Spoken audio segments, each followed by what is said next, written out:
everybody. Thanks for joining me for another one-man review. Today I'll be taking a look at Drew Miller's Poor Thing #1. This is published by Neoglyphic Media and was sent to us by Colin Beckhorn, Future Man, Future Man Beckhorn, who's the artistic director of Neoglyphic Media. So thank you, Colin, so much.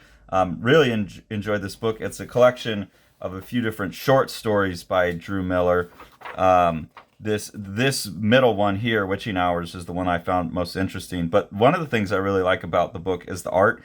It reminds me kind of like Dave Cooper's coming to mind as one of the artists that's like a touchstone for this.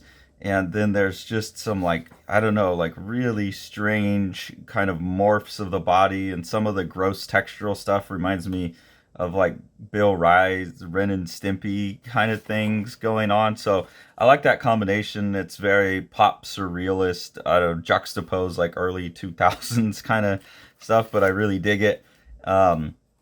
This story here I also find interesting. It's like a medicine man, a shaman who comes in and smokes some special tobacco with the tears of the person who's sick, and that allows him to go into their psyche, have a psychedelic trip. I mean, there you see the art on this is awesome.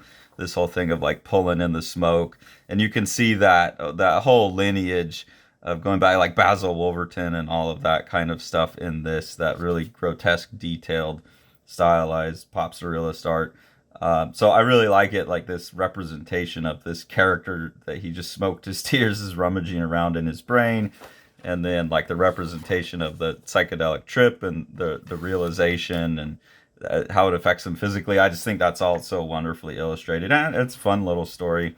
And again, just some of this drawing, this representation of like abjectness, like just these little pustules and pockets and teeth falling out and worms, and it's just all so well done. But I like that that's most of what it is, but it can be like butted up against something really beautiful like that. And so this very empty moment without a lot of crosshatch, it's not so dense and gross as everything else, really has a lot of impact to it. And that's really, really smart. I think that's an artist who knows what they're doing and knows the rhythm, knows how to break the rhythm for emotional impact. Yeah, I think it's really good stuff. There's also a scene here where I think the artist uses all the same rendering techniques, but moves into like this effect of a digital effect by moving into everything being rectilinear versus like all of these curvy biomorphic shapes. And I think that's just a really, really effective technique that they've used there, and style that they've used to represent like this digital girlfriend, that the hologram that this character gets. And just that again juxtaposed against everything else, I think is really interesting. And it's interesting to see all the same techniques used, but such a different look achieved.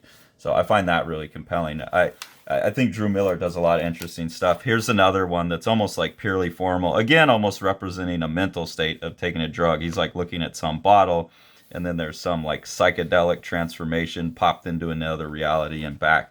And just the formal aspects of that, the elements of art, principles of design used very well. I keep coming back to that as like a poetics of form. So from that aspect, I think it's really nice and rhythmic, but then like I can get a story out of it, which is really good. This is like just a little short story, so I don't have much to say about the story there. But again, that final drawing I think is really good, and how the lettering works is really good.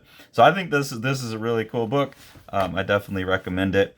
If you enjoy what we're doing here on the channel, there's two ways to support us. One is we have our Patreon. We always appreciate that helps us get the books that we review.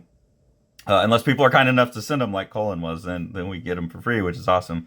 And then in the just general mission of Living the Line to produce better books, more well-reproduced books, better made comics, the best way to support that is support what Sean's doing with the publishing company, Living the Line. So we'll take a look at some of the projects that he's put out or has coming out. Issue 4 of The Abolition of Man is a one-off story called Maria's Story. It exists within the greater world of the Hotech series that we built up, but it's a one-off story.